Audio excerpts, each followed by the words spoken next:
Hi,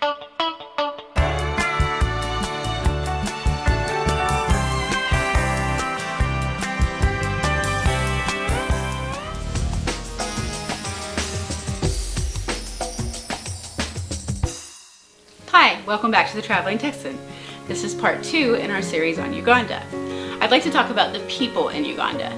The people in Uganda are very, very friendly. They are mostly Christian, but they also have Muslims. But what I liked about their culture is that the Muslims and the Christians work together. That wasn't the big divider between them. So in every town you'd see a mosque, and in every town you'd see a church. The church that most of them go to is Catholic. They do have what they call born-again Christians, which would be, I guess, more Protestant. But if you want to equate it to U.S. religions, they're Protestant, but they believe in the pastors doing miracles, and it's just more, I don't want to say radical because that's not really the right term, but more fundamentalist, maybe a U.S. fundamentalist. So they're all very, very friendly. However, they do things that are also very native African, like they're Christian but they believe in polygamy, and they kind of have their own spin on Christianity. Unfortunately, Uganda has one of the youngest populations of any country. AIDS and HIV have ravaged the country, and a lot of people die. A lot of middle-aged 20 to 40-year-olds die, and the grandmothers end up caring for the children. The grandmothers are called Jajas, and the grandmothers are some of the sweetest people ever. But what I also found interesting was they wear a very distinctive style of dress where the corners of their dress come up. And it's actually a holdout from when they had a huge Indian population from India, from the Goa area. And I don't think that the people in the Goa area wear that costuming anymore, but the Ugandans do. So it's very unique, but their dresses are just phenomenally beautiful, made of all kinds of fabrics, and so beautiful. And you don't ever see, or you rarely ever see someone in the same dress unless they're doing something like a wedding or some kind of ritual where they need to all be in the same thing. The school children are absolutely adorable. In Uganda, they do not pay for all primary school, which is, you know, kindergarten, first grade, second grade. And actually they call it baby class. Kindergarten is top class. And then they do primary 1 through primary 7. In primary 7, the children take a test to see if they can go off to secondary school. Secondary school is not paid for at all in Uganda, so the children have to pay for it. And then after secondary school, they would go to like a trade school or college. And a lot of secondary schools, because of this, will have trade stuff that the children can already learn in school. The children go to school from 8 a.m. to 5 p.m. At 5 p.m. they go home. At 7 p.m. most children go back to school because the school is the only place that has electricity where they can study. In some schools, including St. Stephen's, the school that I support, the children in primary 7 that are about to take their test will basically live at the school for 2 months while they study for their test to make sure they pass it. They all wear uniforms. The girls always wear dresses, and the boys always wear pants or shorts. They all shave their heads, and that's to prevent any bugs in their hair and stuff. So it can be a little daunting because the children do tend to look similar to each other, but for the most part, they're some of the happiest and the most friendly children I've ever met. You know, most of them don't have any electronics at all. They don't have electricity at home. They find ways to play with whatever. They play with water bottles, they play with sticks and hoops, and I mean, they're just happy-go-lucky, and they really, I feel like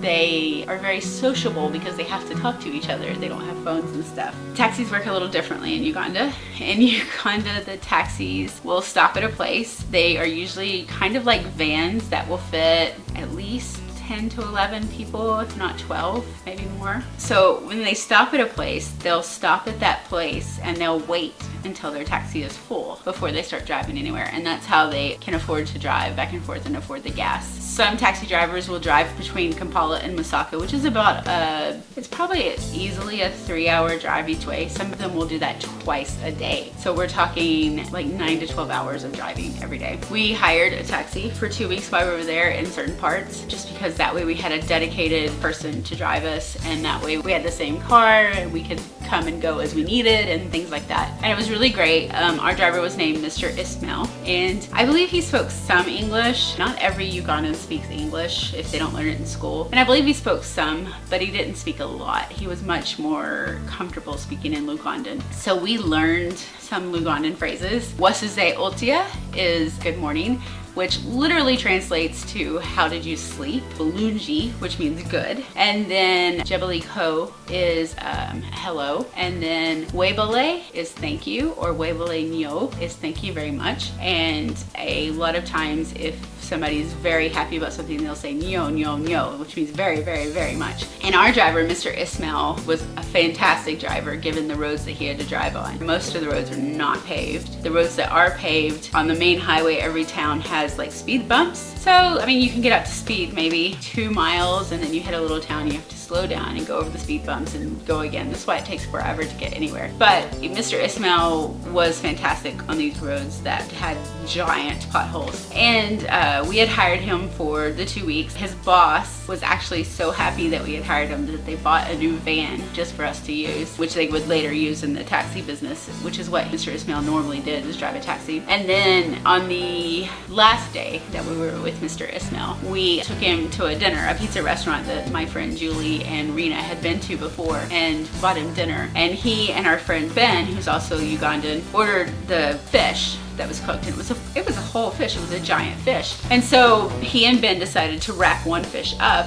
and just share the other fish, because sometimes this fish is like this big and this wide. It was huge. And so we wrapped the fish up, and Ben let Mr. Ismail take the fish home to his family. And then we got back to our hotel and we gave Mr. Ismail a tip, and we did the 10% of the cost of him driving us for 2 weeks. So we gave him $100, and we had to pack for the next day, so we went back inside our hotel. And Ben was in his room, which faced out towards the parking lot, and noticed that Mr. Ismail hadn't left yet. And so Ben walked out and talked to Mr. Ismail and said, you know, is everything okay? You know, do you need help? And Mr. Ismail, after driving the same van for 2 weeks, he had forgotten how to do a certain step to turn on the taxi, because he was so happy, because the additional tip that we gave him meant that he could start building a house on land he had bought, so he would own his own house for his family. And he was just so happy that he couldn't remember how to turn on the car. And so, I mean, it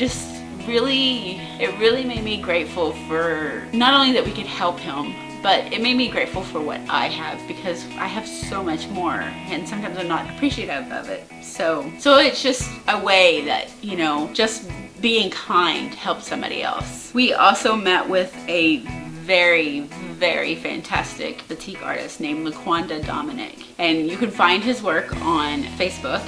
It's Lukwanda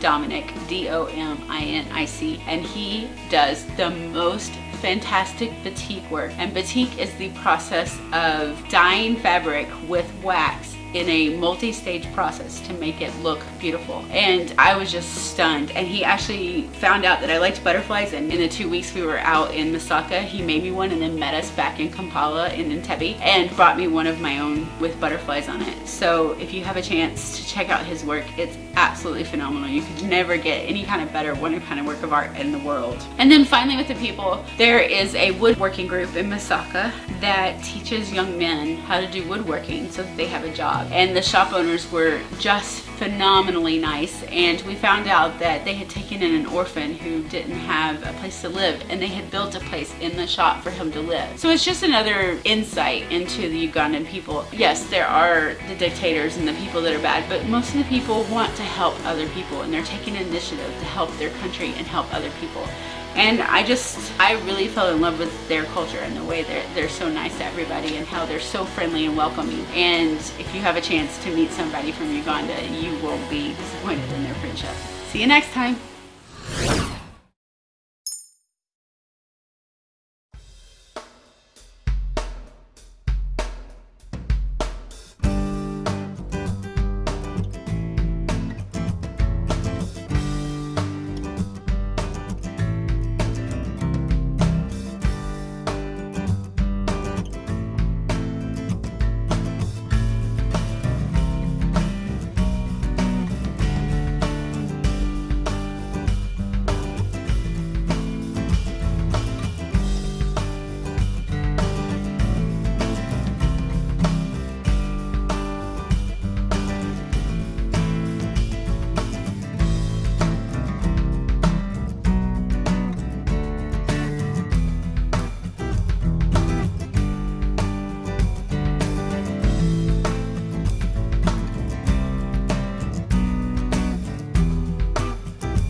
you.